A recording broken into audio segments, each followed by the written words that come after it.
យើងដឹងថា startup ជាច្រើនគឺគាត់មានបច្ចេកវិទ្យាគាត់មានក្រុមហើយគាត់មានគំនិតច្នៃប្រឌិតប៉ុន្តែសំណួរមួយសំខាន់គឺសួរថាតើដំណោះស្រាយដែលពួកគាត់បានបង្កើតនេះតើពិតជាដោះស្រាយទៅលើបញ្ហានៅក្នុងទីផ្សាររបស់យើងឬក៏អត់ហើយនេះគឺជាអ្វីដែលកម្មវិធី reverse innovation របស់យើងចូលមកជួយជាទូទៅសម្រាប់ startup ពេលគាត់ចូលទៅកម្មវិធីផ្សេងៗគឺគាត់តែងតែយកគំនិតអាជីវកម្មរបស់គាត់នេះដើម្បីធ្វើបទបង្ហាញទៅមុនត្រូវទេ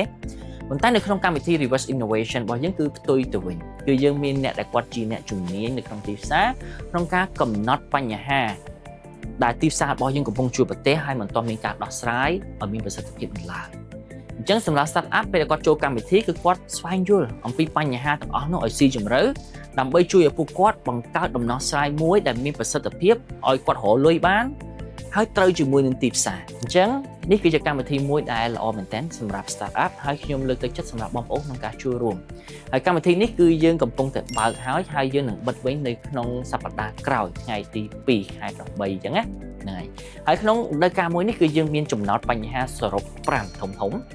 ទី1គឺក្នុងវិស័យកសិកម្មហើយយើងដឹងថាកសិកម្មគឺជាវិស័យមួយសំខាន់មែនទែននៅក្នុងសេដ្ឋកិច្ចប្រទេសកម្ពុជារបស់យើងហើយកសិកររបស់យើងជាច្រើនគឺគាត់នៅតែជួបជាមួយនឹងបញ្ហាប្រឈមផ្សេងៗដែលជំនួយជួយឲ្យគាត់ក្នុងការលក់ផលិតផលកសិផលរបស់គាត់ឲ្យបានមានប្រសិទ្ធភាពមានតម្លៃល្អអញ្ចឹងណាហ្នឹងហើយភាគច្រើនគាត់ពឹងផ្អែកទៅលើឈ្មោះដំណើរ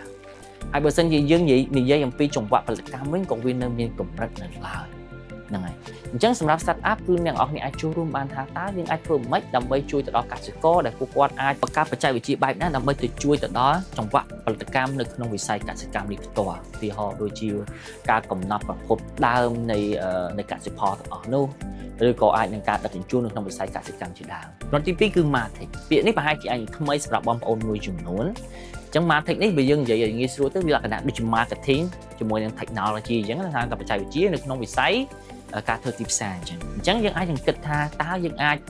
បង្កើតជាដំណោះស្រាយបច្ចេកវិទ្យា digital ឬក៏ឧបករណ៍ digital បែបណាដើម្បីជួយទៅដល់អាជីវកម្មឬក៏អ្នកដែលគាត់ធ្វើទីផ្សារនេះក្នុងការគ្រប់គ្រងការផ្សព្វផ្សាយឲ្យកាន់តែមានប្រសិទ្ធភាពហើយក្នុងពេលបច្ចុប្បន្នបងប្អូនក៏អាចឃើញដែរថាយើងមានជា influencer KOL ដែលកំពុងតែរីកលូតលាស់ឬក៏អីជាដើមអញ្ចឹងយើងកំពុងគិតថាតើយើងអាចបង្កើតដំណោះស្រាយបែបណាដែលអាចជ្រៀកចូលទៅក្នុងវិស័យមួយហ្នឹងក្នុងការជួយដោះស្រាយបញ្ហាតែក្នុងពេលបច្ចុប្បន្ននេះប្រតិបត្តិការធ្វើទីផ្សារទាំងប៉ុន្មានទោះបីជាវាក្នុងលក្ខណៈបែប digital ប៉ុន្តែនៅក្នុងកម្រិតនៅ layer ដែលនៅស្ដើងនៅឡើយមិនទាន់មានឧបករណ៍ឬបច្ចេកវិទ្យាទំនើបដែលយើងអាចទៅប្រើប្រាស់ដើម្បីគ្រប់គ្រងការផ្សព្វផ្សាយឬក៏គ្រប់គ្រងការធ្វើការជាមួយនឹងអ្នកដែលគាត់បង្កើតមាតិកា influencer ជាដើមអញ្ចឹងណាអញ្ចឹងនេះគឺជាស្អីដែលបងប្អូនអាចគិតគូរតាក់ទងជាមួយនឹងចំណោទបញ្ហាទី2ទៅលើ marketing បញ្ហាទី3គឺបច្ចេកវិទ្យាហិរញ្ញវត្ថុក្នុងការជួយទៅដល់សហគ្រាសធុនមីក្រូតូចនិងមធ្យមនៅក្នុងប្រទេសកម្ពុជារបស់យើងណាបងប្អូនអាចនឹងគិតថាតើយើងអាចបង្កើតជាដំណោះស្រាយឬក៏បច្ចេកវិទ្យា digital បែបណាដើម្បីជួយទៅដល់បងប្អូនម្ចាស់អាជីវកម្មរបស់យើងឧទាហរណ៍ថាការកត់ត្រាហិរញ្ញវត្ថុរបស់គាត់ចុះអូខេដើម្បីឲ្យពួកគាត់អាចនឹងមាន credit អូខេមាន evidence មាន proof គ្រប់គ្រាន់ដើម្បីជួយឲ្យពួកគាត់នេះដល់ពេលដែលពួកគាត់ទៅប្រើប្រាស់សេវាកម្មហិរញ្ញវត្ថុផ្លូវការទៅវាស្របច្បាប់ហើយវាងាយស្រួលសម្រាប់ពួកគាត់អីចឹងទៅឯចំណុចទី4វិញគឺតាក់ទងជាមួយនឹងឧបករណ៍ digital ឬក៏បច្ចេកវិទ្យា digital បែបណាក្នុងការជួយទៅដល់សហគ្រាសនៅក្នុងវិស័យទេសចររបស់យើងឧទាហរណ៍ដូចជាក្នុងពេលបច្ចុប្បន្នយើងឃើញហើយថាវិស័យទេសចររបស់យើងនេះកំពុងតែរីកលូតលាស់មែនទែនប៉ុន្តែអ្នកដែលគាត់កំពុងតែប្រកបអាជីវកម្មក្នុងវិស័យមួយនេះក៏គាត់មិនទាន់មានឧបករណ៍ឬក៏បច្ចេកវិទ្យា digital ណាដើម្បីជួយទៅដល់អាជីវកម្មរបស់គាត់បានគ្រប់គ្រាន់ដែរឧទាហរណ៍ធំបីតែស្ថានភាពក៏ដោយរបៀបនៃការគ្រប់គ្រងស្ថានភាពប្រព័ន្ធនៃការគ្រប់គ្រងការកក់បន្ទប់និយាយទៅគឺយើងមានតែបច្ចេកវិទ្យាពីក្រៅប៉ុន្តែអ្នកខាងក្នុងរបស់យើងគឺអត់ទាន់មាននៅឡើយទេឯចំណោទបញ្ហាទី5គឺ InsurTech បច្ចេកវិទ្យានៅក្នុងវិស័យធានារ៉ាប់រងអញ្ចឹង startup របស់យើងអាចនឹ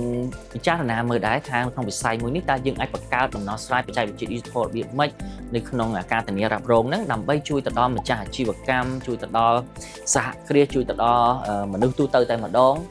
ពីហានិភ័យផ្សេងៗណាដើម្បីឲ្យពួកគាត់អាចជ្រើសរើសកញ្ចប់ការពារឲ្យបានត្រឹមត្រូវឬក៏ជួយគាត់ក្នុងការការពារពីការខាត់បងមុនពេលដែលមានរឿងមិនល្អកើតឡើងឬក៏អីជាដើមអញ្ចឹងបើសិនជា startup របស់យើងដែលក្នុងពេលបច្ចុប្បន្ននេះអ្នកនរនេះកំពុងតែបង្កើតដំណោះស្រាយហើយត្រូវជាមួយនឹងបញ្ហាទាំងអស់នេ